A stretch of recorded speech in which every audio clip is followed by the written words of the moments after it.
Something is rotten in the state of Denmark. এক শেহতীয়া সমীক্ষাত দেশৰ ভিতৰতে জনপ্ৰিয় মুখ্যমন্ত্ৰী ৰূপে বিবেচিত সেই বিশিষ্ট ব্যক্তিজন আজি আমাৰ অতিথি।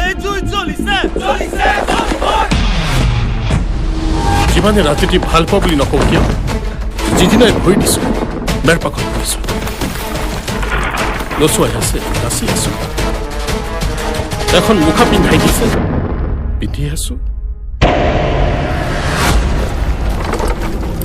সংকুচিত দেশৰ সীমান্ত দিনে দিনে যায় কমি, বাঢ়ে মাথো বাঢ়ে বিপন্ন বিষণ্ণ দেশ আৰু তাৰ মাটিকালি।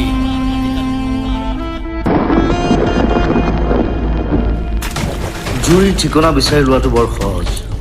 প্ৰেম, বিশ্বাস বা প্ৰতিশোধ চবতে জ্বলিব পাৰে জুই, কিন্তু এইবাৰ জুইৰ নতুন ঠিকনা হ'ব ৰাজনীতি।